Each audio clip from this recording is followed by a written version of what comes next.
Nessas duas primeiras cenas, a gente mostrou casos nas quais alguém chegava agressivo, alguém chegava fazendo uma crítica e você tinha que lidar com a situação. Mas e quando é você a pessoa que está ofendida? Quando é você a pessoa que está com raiva e que quer fazer uma crítica? Então, nesse caso, a gente precisa trabalhar não só a empatia, mas também a autenticidade. Como é que eu falo de uma maneira que eu vou me fazer entendido? Como é que eu falo de uma maneira que o outro tenha mais abertura para me escutar? E aqui a gente vai ter que usar as 4 etapas da comunicação não violenta. Ai, meu Deus, essa hora... Quem? E aí, Cláudio? E aí, Paulo? Você deve imaginar por que eu tô aqui. Não, por que você está aqui? Pelo mesmo motivo das últimas 4 vezes. Você é um folgado e seu carro tá travando meu carro, impedindo de eu sair da garagem. Cara, você chega essa hora aqui, toca a campainha com essa cara de pau, com esse tom de voz, me chama de folgado e quer que eu tire o carro. Eu não vou tirar o carro, e aí? Você vai fazer o quê? E aí, eu vou fazer o que devia ter feito há muito tempo. Vou tirar o teu carro na marra, na porrada, vou arrebentar ele inteiro.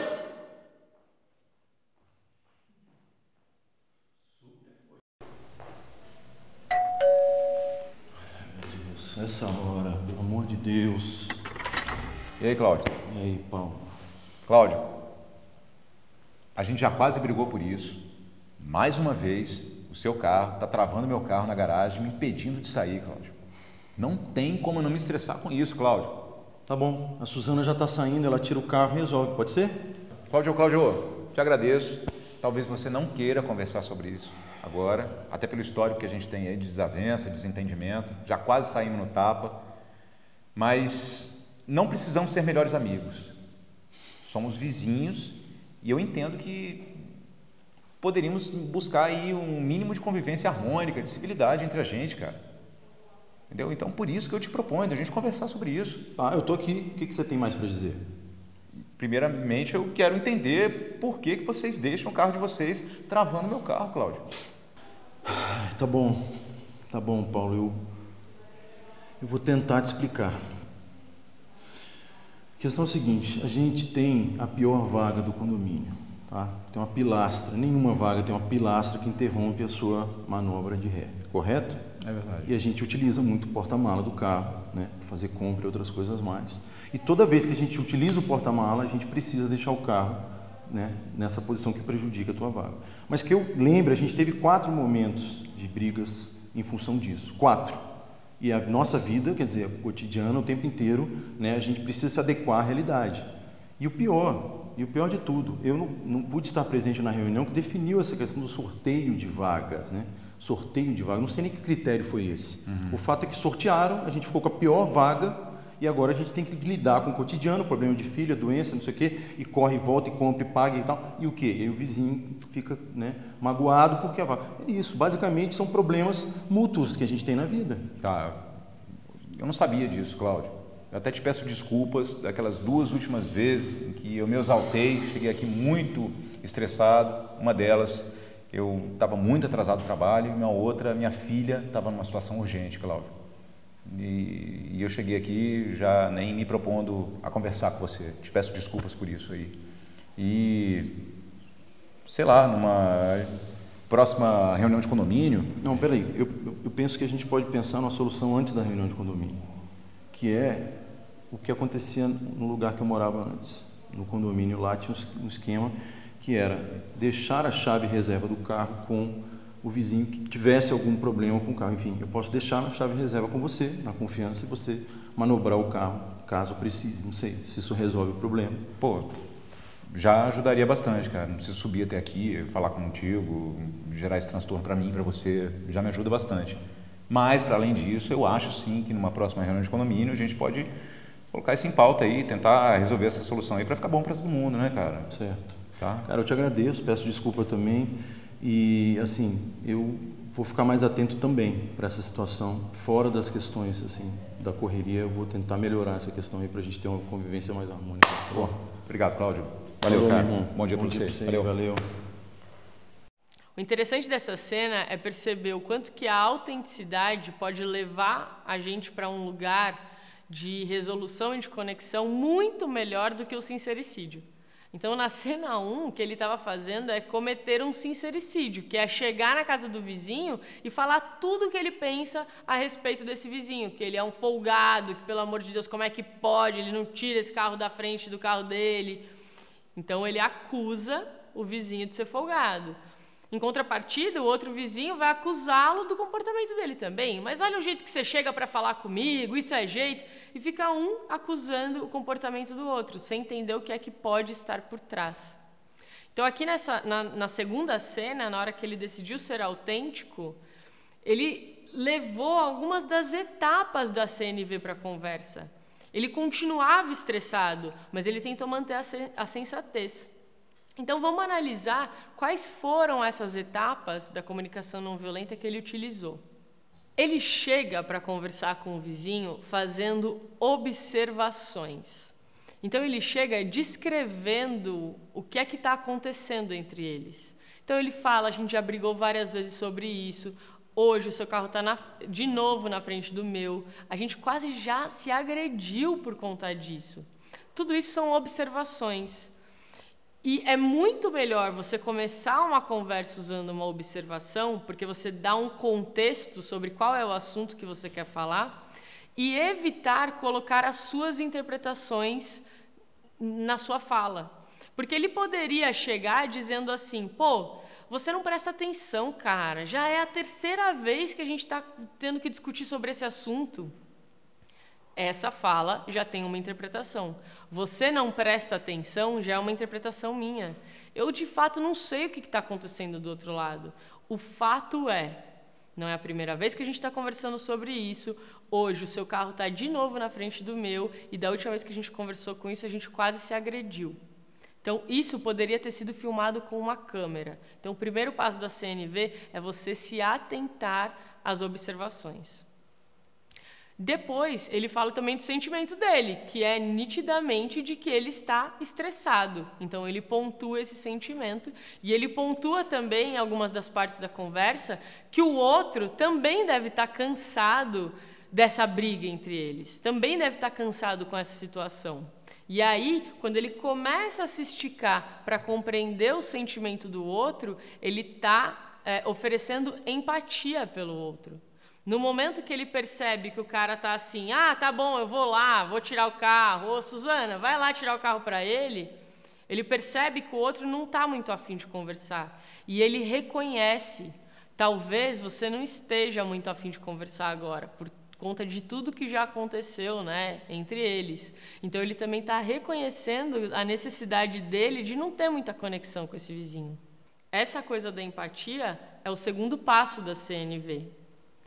E ele fala também sobre ele, né? Então, sobre o sentimento dele de que ele está estressado e sobre a necessidade dele de uma melhor convivência com o vizinho, porque ele acredita que é isso que pode trazer uma resolução para esse problema. Então, pela primeira vez, ele está vindo conversar com esse vizinho com uma abertura para tentar entender o que é que está por trás, o que é que acontece. E aí, a partir desse momento, eles começam a perceber, putz, do meu lado, eu tenho essa dificuldade com essa pilastra que fica atrás do meu carro e algumas vezes eu esqueci o meu carro para frente porque não dá para abrir o meu porta-malas quando eu vou estacionar. E também eu tive uma má sorte, né, no sorteio das vagas do condomínio, então eu sofro diariamente com essa vaga. Do lado do outro vizinho, ele entendeu que às vezes que ele chegou agressivo batendo na porta do outro é porque eram situações muito urgentes. Então, a partir do momento que eles tiveram essa abertura para falar, ok, o que eu sinto e o que você sente, quando eles conseguiram entender as necessidades, eles puderam ir para o quarto passo da CNV, que são das estratégias, os pedidos para que eles resolvam essa situação. Então, os pedidos aqui foram, então vamos fazer o seguinte, eu deixo você com a minha chave reserva? E aí o outro falou, beleza, parece ser uma boa, mas, por favor, além da chave reserva, tenta também prestar atenção tá bom? Tentar não deixar para que eu nem precise usar a chave reserva. Então, ali, eles estavam negociando essa quarta etapa dos pedidos, de como vai ser essa resolução.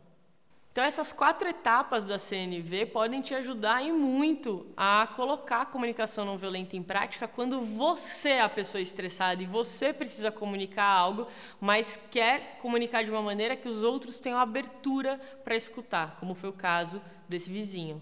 A gente vai deixar no material complementar um texto que aprofunda mais nesses passos. Então, você vai ver mais exemplos de observação e interpretação, você vai ver a diferença entre falar um sentimento e um pseudo-sentimento, você vai ver a diferença entre se comunicar com a linguagem da culpa e a linguagem das necessidades, e você vai ver também diferenças entre pedidos e exigências. Então, acesse mesmo o material complementar, porque ele está bem completo e vai te ajudar a aprofundar em tudo que a gente está falando aqui. Antes da gente finalizar, tem alguns pontos de alerta que eu queria trazer aqui para essa aula. O primeiro é que a comunicação não violenta é uma maneira da gente tentar se conectar com a outra pessoa, mas nem sempre essa pessoa quer uma conexão imediata com a gente. E aí, quando eu percebo que essa pessoa não quer uma conexão imediata comigo, qual é a necessidade dela?